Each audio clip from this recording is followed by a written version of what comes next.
Legion of Superheroes number 20, written by Paul Levitz and Keith Giffen, art by Francis Portela. So last issue, there was a lot. There was like 6 different plots, but a big one was Mon-El was taken out by Emerald Empress, and one of the gangs was brought over to Glorith's, sorcerer world. That happened.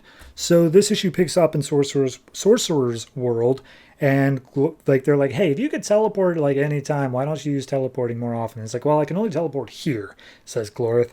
Also, let's go find my mom. So they fly off and they're looking for a place. And immediately, this world doesn't have any technology relying on the quark relays, apparently, though it does start still falling apart for some reason. And so they're like, oh, this isn't safe either.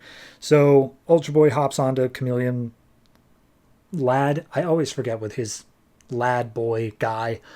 Chameleon Lad's back, and they fly across the sea to where the mother supposedly is. Cut to the Promethean Giant, where Phantom Girl is the only one left alive out of her team that arrived there.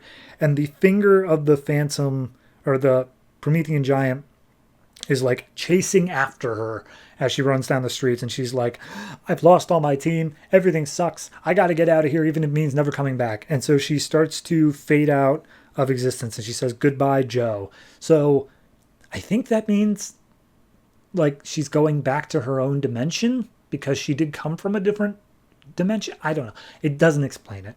So then we see Invisible Guy, Jacques, and Polar Guy, and they are in some weird foggy realm.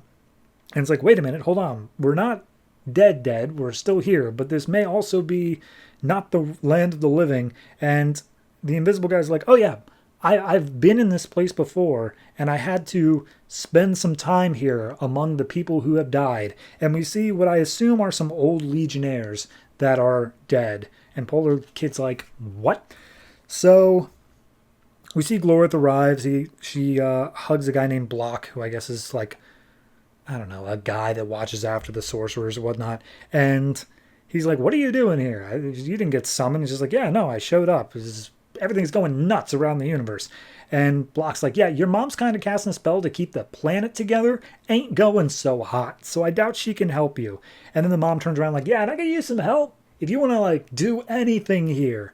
So Chameleon Lad tries to explain, yeah, something's going on. It's probably affecting a bunch of other planets, considering that our entire comms are down. I don't know what's going on. And Black Witch is like, yeah, no, the whole universe is feeling this, and even a lot of your friends are already dead. So just letting you know. And then she casts a spell saying, on our planet, we don't have that tech or whatever, but what we do have is this monster. And she shows it, and it's Validus, as everyone immediately recognizes. And it's like, yeah, no. Also, here's some images of your friends who are dead. And one was like, oh no, Sunboy, his head was crushed. Oh Jesus, that's so brutal. So yeah, at that point we cut back to the giant. We see that it stopped dragging its finger, and Tharok, who is inside, is like, oh, I must have killed her. I don't sense her presence anymore. That's freaking great. I'm so happy to have killed her. Anyway, I'm going to go check on the last of our Fatal Five, because we have Emerald Empress, we have Persuader, we have Tharok, and we have Validus. But we don't actually see who the 5th one is, and they say oh, and the 5th one's even the most dangerous. So real quick, though, he makes a pit stop over to Validus, and he's like, hey, Validus, crawl into the center of this world and grab their magic rock, because that's the key of their magic. He's on the sorcerer's world, if that wasn't clear, because it wasn't. So we see, as Tharok leaves Validus to go do that, Validus goes up to the magic rock, but there's a magic shield in the way. Black Witch and the Legionnaires are in the way, and is like, back, you beast, we won't let you destroy this world. And Validus starts just attacking them. There's a whole fight scene here where Ultra Boy throws a punch and barely does anything. Block jumps in and tackles him into some lava. And then we cut over to Brainiac 5's team, who's still taking care of Mon-El. And basically they're just kind of reasoning this out. They're like, okay, so yeah, there's Emerald Empress, she left. It's Fatal Five, but we don't know who the fifth member is. Who could be so dangerous? What nightmare could this fifth member of the Fatal Five be? So then we go back to the fight with Validus, and Black Witch is like, okay, here's the thing. I can't stop him. He is too strong. But together, our powers combined, we can be Captain Planet. And so they combine their magic spells and put up like an extra shield around the thing to stop Validus's like immediate attack. And Black Witch is like, join your power with me and we can save the world. And they cast their spell as Validus is about to jump in after them.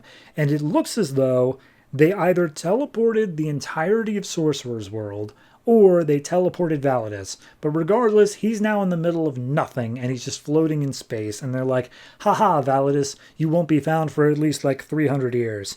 Anyway, bye. So that's just gone. We see, because of the teleportation, Chameleon Lad and Ultra Boy did not teleport with. They got dropped back off on Earth, and they actually ended up in the wreckage of the Legion headquarters. And they're like, oh crap, this place is gone. Oh, what are we supposed to do? And they hear a voice from above saying, hey boys, it's your turn now. And they see it is Persuader, who is standing on the dead body of Duplicate Damsel. So, yep, that's the issue. That's what happened. Okay. I appreciate the fact that I can feel over the past like 3 or 4 issues this rising tension. It is a plot where things are getting worse. And I feel that. My issue still becomes, I don't feel like I know the stakes well enough. I feel that there are stakes, and that's good. But they've never really ascribed to me of, okay, what is actually the issue here? Because yeah, okay, the tech doesn't work and that's major bad for the entirety of the universe. Got that, no problem. But like, how bad is it? I still haven't gotten that. Sure, it's like natural disasters everywhere and everything's going crazy, but like, is this the equivalent of like an EMP bomb on the planet Earth? Just ruining all technology forever? Or is this like, you know, the internet is out for a while and all it will really take is a bit of reorganization once things come back. It seems like with all the death and stuff, it's the former, but I haven't gotten that from the story. Like, I don't know how universal this is spread because it is just a couple of planets. So I think it's not doing a good job of really selling the threat of the Fatal Five as well as it could, but maybe that's just because I'm also not attached to the villains either. They keep on talking like, oh no, it's Validus. But like, who the hell is Validus? They don't even explain. They're just, oh, he's a big hulking monster guy and he beats up everybody. Tell me more. I'm interested. I want to know. Stop just going over everything else. So yeah, I'm going to give this one I'll give it a 6. I will say it's better than average. It's better than this book's average for sure. But it does still have many issues with it. And I'm looking forward to seeing if they can pull it out in these last like 3 issues. But yeah, it hasn't before, so I have reason to think it won't again.